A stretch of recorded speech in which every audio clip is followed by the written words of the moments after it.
Nagsisimula ang eksena sa tring lalaki na naghahanap ng bihirang uri ng gagamba sa disyerto ng Hilagang Aprika. Sa pagkakataong ito, natuklasan ng isa sa mga lalaki ang butas, kaya tinawag niya agad ang mga kasamahan. Saka sila naginikta ng nakalalasong gas sa butas at naghihintay. Ilang sandali pa, lumabas ang grupo ng mga gagamba at isa sa kanila ay mabangis na sumalakay sa isang miyembro.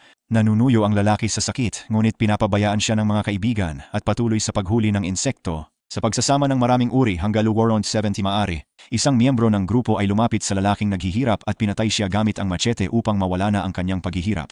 Ang eksena ay lumipat kay Caleb, isang batang street hustler na nagtutinda ng mga ilegal na kagamitan sa pamilihan. Siya ngayon ay nasa tindahan ng alahas upang bumili ng magagandang items. Gusto niya ng pinakamahusay, kaya dinala siya ni Ali sa lihim na silid almasen na puno ng mga hindi rehistradong bagay. Ipapakita ni Ali ang magandang set ng mga hikaw, ngunit si Caleb, nakatutok ang kanyang tingin sa koleksyon ng mahahalagang bagay. Siya ay labis na naengganyo sa bihirang gagamba mula sa naunang eksena, kaya't napagpasyahan niyang dalhin ito sa bahay kasama ng alahas. Bago umalis, nagbabala si Ali sa kanya tungkol sa napakalasap na gagamba, pinayuhan siya na maging maingat. Bumalik si Caleb sa apartment niya sa malaking gusali na hugis singsing. Pagdating doon, nakakasalubong niya ang mga batang naglalaro ng paputok at nagtatapon ng kalat sa lugar. Nang maunawaan ni Caleb na mahirap ang trabaho ng mga janitor, kinumpiska niya ang mga paputok at pinagsabihan silang tumigil. Ginugulo mo ang paligid, munting pusa. Siya... Nagkikita siya sa kanyang kaibigan at kasosyo sa negosyo na si Matis, na isang part-time MMA fighter. Nagtatrabaho silang magkasama sa pagbebenta ng Nike sapatos sa mga residente. Habang sinusuri ang mga delivery, napansin ni Caleb na basa ang isang kahon ng sapatos dahil sa sira sa tubo. Matis ang nagmungkahi na dalhin ang sapatos sa parehong kahon, ngunit si Caleb at pinaubaya ang kahalagahan ng kalidad, kaya hinihiling niya kay Matis na bumili ng isa pang kahon. Pagkatapos nito, pumapasok si Caleb sa apartment kasama ang kapatid na si Manol. Sa kanyang silid nagtayo siya ng ilang aquarium ng mga bihirang insekto, nagpapahiwatig ng kanyang pagkagiliw sa mga arachnid. Ako'y hindi nasasatisfy sa kapatid na ginagastos ang pera sa walang kwentang insekto imbes na tumulong sa gastos sa bahay. Siya nagreklamo tungkol doon, ngunit tinatanggihan siya ni Caleb tulad ng dati. Pagkatapos nito, nagpasya siyang ilagay ang nakalalasong gagamba sa sira-sirang kahon ng sapatos hanggang makagawa siya ng bagong tahanan para dito. Nang hapon, pumunta si Caleb sa salusalo sa kaarawan na inihanda ni Claudia. Natuklasan na siya ang nag-aalaga sa kanila matapos ang pagkamatay ng kanilang ina, kaya no 0002720, lubos silang nagpapasalamat sa kanya. Ibinigay ni Caleb ang parehong hikaw kay Claudia na binili niya noon na nagpasaya sa kanya. Pagkatapos ng party, bumalik siya sa kanyang kwarto at napag-alaman na nakalabas na ng kahon ng sapatos ang gagamba sa pamamagitan ng isang butas. Ito ay nagpapangamba sa kanya at sinimulan niyang hanapin ito, ngunit labis niyang ikinalulungkot. Siya'y nakakita lamang ng isang kuweba sa kahon. Takot na baka siya ay atakehin sa gabi, kaya isinasara ang kwarto at natutulog sa sofa. Akala mo ang lalaking may kwartong puno ng gagamba ay may mas mahusay na tali kaysa diyan. Kinabukasan, nagising si Caleb sa malakas na tunog ng drill. Kapatid niya iyon, nagre-remodel ng apartment kasama sina Leila at Jordy. Maya-maya, dumating si Matis na may dalang bagong kahon para sa sapatos. Pagkatapos mag-pack, si Caleb ay naghahatid nito sa lokal na residente. Marami. Napansin ng isa pang residente sa lugar ang transaksyon na nagdududa na baka nagpapalusot sila ng droga. Ang ganda ng kahon para hindi maging gamot pero hindi muna siya reaksyon. Sa sandaling iyon, habang sinusukat ni Too Many ang kanyang bagong sapatos, may nangyari. Kinagat siya mula sa loob. Sumulpot ang gagamba mula sa sapatos, pinalakpakan ng takot, madaming agadang pumatay at tapos na. Kinain ng aso niya, ngunit hindi pa tapos ang banta dahil ang gagamba ay naglagay na ng milyon-milyong itlog sa loob ng kalasag. Lahat sila ay lumitaw mula sa loob. Hindi, at biglaang umatake din ng marami. Tinawagan niya si Caleb, ngunit hindi ito natanggap. Samantala, bumalik si Caleb sa kwarto at nakita ang mga di-imbitadong kaibigan na tumitingin sa kanyang koleksyon ng mga insekto. Galit, pinapalabas niya sila at sinasara ang pinto mula sa labas. Dinadaanan niya ng trapo ang pinto para hindi makalabas ang gagamba. Maliit pa ang alam niya na ang gagamba ay nagsisimula ng magdulot ng gulo sa pagsasalin ng katawan. Sa puntong ito ng panahon, marami nang nakakita ng pagsusuka at matinding sakit na nauuwi sa kanyang kamatayan. Pagkatapos, naririnig ng mga kapitbahay ang patuloy na pag-ungol ng aso ni Tomini. Nagtitipon sila sa labas ng silid at kumakatok sa pinto. Nang hindi sumagot si Tomini, persahan nilang binuksan ang pinto at doon nasalubong nila ang kanyang patay at dugo ang mga bot. Nahiga sa sahig pagkatapos, kinuha ng pulis ang lugar. Matapos mag-imbestiga sa lugar ng sandali, ibinabalot nila ang katawan sa plastic bag at dinala para sa postmortem. Pagkatapos, kinuha ng mga residente ang aso ni Too Many at nagtipon sa kwarto ni Caleb upang maunawaan ang sitwasyon. Sa panahong ito, sinubukang sisihin ng dating residente si Caleb na inakusahan na nagtinda ng droga sa maraming tao noon, ngunit iginiit ni Jordy na walang marka ng mga syringe sa katawan. Libo-libong kagat ng gagamba ang mukhang syringe march, kaya't hindi ito kaso ng sobrang paggamit ng droga. Sa kabilang dako, nililinis ng janitress ang basement nang mapansin niyang natatakpan ng gagamba at kanilang mga sapot ang lahat ng bentilasyon. Ginagamit niya ang bug spray para puksain ang mga ito, ngunit lalo lang silang lumalalim sa sistema ng bentilasyon. Mamaya, pumunta si Lila sa banyo nang biglang mahulog ang takip ng bentilador. Sinubukan niyang ibalik, ngunit nadapa at bumagsak. Habang bumabangon, napapansin ni Lila, kumikilos ng dahan-dahan ang tuwalya. Biglang lumukso ang gagamba sa kanya, pinalakpakan ng puso. Matapos ito, agad siyang pumapasok sa shower at tumatawag sa boyfriend para humingi ng tulong. Sa unang akala, nagdesisyon si Jordy na hulihin ang gagamba sa isang baso, ngunit nang makita niya kung gaano ito kalaki, pinili niyang patayin ito. Tinakpan niya ng tuwalya ang gagamba at sinipa ito ng ilang beses, iniisip na patay na ito. Itinaas niya ang tuwalya, ngunit sa kaniyang pagkabigla, ang gagamba ay nagparami sa maraming maliit na gagamba. Ay Diyos ko, hindi iyon gagamba. Si Lord Voldemort ang gumagamit ng isang spell na Arachna.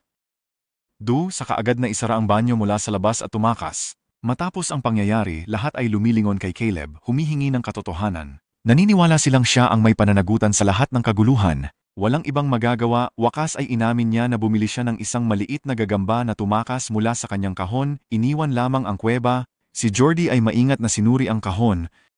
Bukas niya ito, kailangan niyang isara agad. Ayon sa paliwanag, puno na ng gagamba ang kahon. Samantala, patuloy nililinis ng janitor ang basement nang makita ang maraming sapot sa kisame. Nakakaintriga, binuksan niya ang bintana sa kisame at nakita niya ang maraming gumagawa ng silo. Hindi alam ang panganib na dala, ang babae ay nagsprayan ng duwalata ng laso ng sabay at umakyat para tingnan. Gayunpaman, ang matatag na mga gagamba ay buhay pa rin at agad siyang inatake hanggang sa mamatay siya.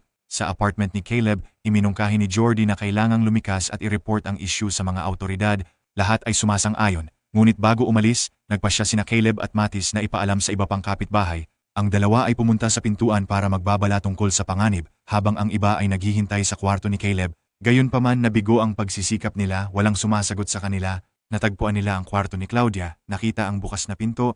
Pagpasok nila, nakita siyang natutulog sa harap ng TV. Sinimulan ni Caleb na gisingin siya, ngunit natatakot siyang makita ang mga gagamba na lumalabas mula sa kanyang katawan. Nagpapakita na siya ay patay na. Marahil ay nanood siya ng maling VHS tape. Nabasa ni Jordy online na may ilang gagamba na lumalaki ng 10 beses kaysa sa ina para sa kaligtasan laban sa mga maninila. Biglang may narinig silang ingay mula sa kusina. Pumunta sila para tingnan. Sa nakakagulantang na pangyayari, nakatagpo sila ng malaking gagambang lumabas mula sa tiyan ng patay na aso. Dahil sa banta, nagpasya sina Jordy, Lila at Mano na agad lumisan sa gusali kasama sina Caleb at Matis. Sa kanila sa pasilyo, inaabangan ng grupo ang kanilang paglabas. Nang masumpungan ang pangunahing pinto, natakot sila sa mga gagamba at nagplano na lumabas sa basement parking lot. Ngunit, sobrang masama, sa daan bago sa parking lot nakatira ang mga gagamba. Habang nagmi-mind map ang grupo ng mga ideya para makatakas, siniset ni Caleb ang timer ng bombilya sa silid. Kapag napansin nilang tumitigil ang mga gagamba sa paggalaw kapag may ilaw, sa impormasyong ito bumuo ng plano si Mo. Siya ay nagpasyang manatili at hawakan ang switch habang tumatawid ang grupo sa eskinita. Nag-aatubiling umalis si Caleb at iwan ang kapatid, ngunit tiniyak nitong hahabol siya sa kanila. Pagkatapos nito, si Mino ang humawak ng switch habang ang iba ay nagsusuot ng hoodie at maingat na lumalabas sa gitna ng mga gagamba sa kanilang bubong. Pagdating sa kabila, tinataya ni Mano ang timer sa pinakamahabang set at tumatakbo patungo sa kanyang grupo. Subalit habang lumalapit siya sa dulo ng eskinita, biglang nawala ang ilaw kaya't siya'y tumigil. Pinapalibutan ng dahan-dahang ang mga gagamba siya at tila siya'y malapit ng mamatay. Dumating si Caleb sa kritikal na sandali at hinila siya palayo. Bagaman nakatawid sila sa eskinita ng ligtas, hindi sila makalabas dahil inihuli ng mga pulis mula sa kabila ang pinto. Nang subukang buksan ng grupo ito, pinaalis ng mga pulis ang bombang usok, pilit silang umatras sa kabilang panig muli. Pagdating sa hagdanan sila, na-realize na nawawala si Jordy. Nagmadali si Caleb na buksan ang pinto ng eskinita upang iligtas siya, ngunit huli na. Nakabalot si Jordy sa isang tela at kinagat ng maraming gagamba. Ano ginagawa mo, Jordy? Sige na pare, ang natitirang miyembro ng grupo ay nagtago sa isang silid at nagdadalamhati sa mga kaibigang nawala. Matapos ng ilang sandali, nagkaroon ng ideya si Matis na umakyat sa bubong upang hanapin ang tulong mula sa kapitbahay. Nagtanong ang mga miyembro kung kaya nilang labanan ang mga gagamba, kaya tinuro ni Matis ang ilang pikolo. Sabay-sabing kaya nilang ipagtanggol ang sarili. Ang mga batang pasaway may silbi rin. Matapos ito, nagsimula silang umakyat ng hagdan habang nilalabanan ang mga gagamba gamit ang mga pailaw, bintana at flashlight. Kapag naubusan ng kagamitan, kumukuha si Caleb ng Molotov cocktail at itinatapon ito sa mga gagamba. Nagsimula sila roon. Nagbigay ito ng oras upang makatakas pataas at malak ang sarili sa silid sa itaas na palapag. Hindi nagtagal, pumasok ang pulis sa silid at dalin sila sa pag-aari. Ang grupo'y desperadong nagpapahayag na hindi sila nahawa ngunit nananatiling mapanatik sa pulisya. Bunga nito, nagkaroon ng kaguluhan sa pagitan ng duwang grupo. Ang mga pulis ay nagtagumpay mapabagsak ang lahat bago sila pusasan.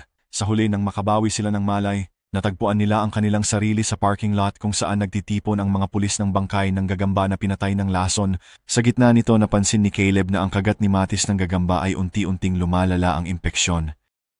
Dahil alam niyang wala na siyang oras, nagdesisyon si Matis na magbuwis ng sarili at lumikha ng distractions para makatakas ang kanyang mga kaibigan. Sinara niya ang generator at pumasok sa pinto ng eskinita, binuksan ang daan para lumabas ang mga gagamba. Lumabas ang pulutong ng gagamba mula sa pinto, pinayagan ng pulis na barilin sila. Ang pagkaabala na ito ay nagbibigay daan sa grupo na palayain ang sarili at tumakas patungo sa kotse ni Lila. Sa panahong ito, nabakante sa likod ng isang van dahil sa putukan, pumunta si Caleb upang iligtas siya, subalit binaril siya sa tuhod. Ay ano yon? Gayunpaman binabalot niya ang sugat ng piraso ng tela at nagmamadali sa kotse. Kasama ang kapatid. Sinimulan ng tatlong kaibigan ang sasakyan at sinundan ng lahat habang nag-drive sa parking lot. Nakarating sila sa gate ng exit at napahinga ng maluwag nang makita ang sikat ng araw. Sa huling eksena, pinararangalan ang yumao sa paglalagay ng kanilang mga larawan sa rebulto. Bukod dito, sinira ang buong gusali na hugis singsing na kasama ang lahat ng gagamba sa loob. Nakita natin si Caleb na nakaupo sa gubat nang may lumabas na maliit na gagamba sa likod ng kanyang jacket. Ngunit sa halip na patayin ito, dahan-dahang kinukunan niya ito ng kanyang mga kamay at iniuugnay ito patungo sa damuhan. Narito na kaibigan, swerte sa iyo, wala akong natutunan mula sa aking trauma.